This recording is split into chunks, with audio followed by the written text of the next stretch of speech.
വല്ലാതെ ഉപദ്രവിക്കുന്നത് കാണുമ്പോൾ തീർച്ചയായിട്ടും നമുക്കൊരു വല്ലാത്തൊരു വികാരമുണ്ട്. കാരണം അവർ 256 ദിവസമായി സഹന സമരമാണ് നടത്തുന്നത്. ഇതിനിടയിൽ അവർ വളരെ ഗാന്ധിയൻ മാർഗത്തിലാണ് അവർ സമരം ചെയ്യുന്നത്. അപ്പോൾ ആ സമരം ചെയ്യുന്നവരെ പുച്ഛിച്ച് തള്ളാതെ അവരെ കേൾക്കാൻ ഭരണകൂടത്തിന് താല്പര്യമുണ്ടാകണം. അങ്ങനെയാണ് അതിൻ്റെ രീതി.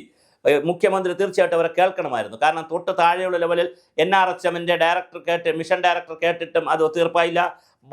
മന്ത്രി വീണ ജോർജ് 3 പ്രാവശ്യം കണ്ടിട്ട് അത് ഒത്തീർപ്പായില്ല. അപ്പോൾ ഇങ്ങനെയൊക്കെ ഒത്തുതീർപ്പാവാതെ നിൽക്കുന്നൊരു സമരത്തെ പ്രതിപക്ഷവും BJP ഒക്കെ സപ്പോർട്ട് ചെയ്യുന്ന സമരം ഇവിടുത്തെ സാമൂഹ്യ രാഷ്ട്രീയ പ്രവർത്തകരെല്ലാം അരുന്ധതി റോയെ പോലെയുള്ള ആളുകൾ, അതുപോലെ തന്നെ രാജ്യത്തെ മേധാ പട്കറിനെ പോലുള്ള ആളുകൾ, വളരെ പ്രമുഖരായിട്ടുള്ള സാംസ്കാരിക നായന്മാർ. കേരളത്തിലെ സാംസ്കാരിക നായന്മാർക്ക് വേറെ പണിയുണ്ട് കേട്ടോ, ഇവരെ നമ്മൾ വിളിച്ചിട്ടില്ല, അവർക്ക് ഇതിൽ താല്പര്യമില്ല. അതേസമയം ദേവികയെ പോലുള്ള ഡോക്ടർ ദേവികയെ പോലുള്ള ചില ആളുകൾ ഇതിനകത്ത് വരികയും ചെയ്തു. അപ്പോൾ കുറച്ച് ആളുകൾ വന്നു, ആരും വന്നില്ല എന്ന് പറയാൻ പറ്റത്തില്ല.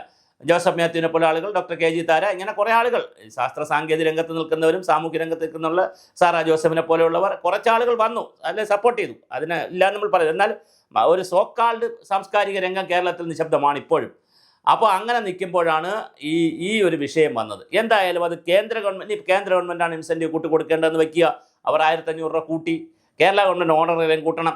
ഇനി അങ്ങനെയല്ല, ഇത് രണ്ടുമുണ്ടെന്ന് വയ്ക്കുക. ഇനി കേന്ദ്രമാണ് കൂട്ടേണ്ടത്, മൊത്തം പാക്കേജ് കൂട്ടേണ്ടത് കേന്ദ്രമാണ്, അല്ലെങ്കിൽ മൊത്തം പാക്കേജ് സംസ്ഥാനത്തിൽ ലിമിറ്റേഷൻ ഉണ്ടെങ്കിൽ ഇത് ഒരു ബൈലേറ്റർ 2 കൂട്ടരും കൂടെയുള്ള ഒരു ചർച്ചയിൽ തീരണ്ടേ? ഒരു കമ്മിറ്റിയെ വെച്ചല്ലോ, ഒരു നമ്മുടെ ഹരിത എസ് കുമാർ അങ്ങനെ എന്താ പേര്, അവർ IAS മേഡം ഉണ്ടല്ലോ, വനിതാ ശിശുക്ഷേമ സമിതിയുടെ ഹരിത എസ് കുമാർ, ആ മേഡത്തിനെ വെച്ചുകൊണ്ടൊരു കമ്മിറ്റിയെ കൊണ്ടാക്കി അവർ റിപ്പോർട്ട് കൊടുത്തു. 10 വർഷമായവർക്ക് 1500 രൂപയും കൊടുക്കാം, അല്ലാത്തവർക്ക് 1000 രൂപ കൂട്ടി കൊടുക്കാം എന്നൊക്കെ പറഞ്ഞൊരു നിബന്ധനയൊക്കെ വെച്ചു. അപ്പോഴുള്ള പ്രശ്നമെന്ന് പറഞ്ഞാൽ ഇവർ 21,000 ചോദിക്കുമ്പോൾ 7,000 കിട്ടിക്കൊണ്ടിരിക്കുമ്പോൾ 8,500 പിന്നെ അവർ കൊടുക്കുന്ന 14, എല്ലാം കൂടി ഒരു 10,000 രൂപ കിട്ടും. 10,000 രൂപ കിട്ടും. പിന്നെ മറ്റവർക്കാണെങ്കിൽ പിന്നെ 10 വർഷം ആവാത്തവർക്കാണെങ്കിൽ പിന്നെ അതനുസരിച്ച് ഉള്ള പൈസയൊക്കെ കിട്ടുകയുള്ളൂ. അപ്പോൾ അതനുസരിച്ച് വലിയ വ്യത്യാസം വരും. ഒരു 10,000 രൂപയ്ക്കകത്ത് മാക്സിമം അതിനകത്ത് നിൽക്കുന്ന രൂപയൊക്കെ കിട്ടത്തുള്ളൂ. അപ്പോൾ 21,000 ചോദിക്കുന്നിടത്ത് അത് കൊടുത്താൽ തീരുമോ?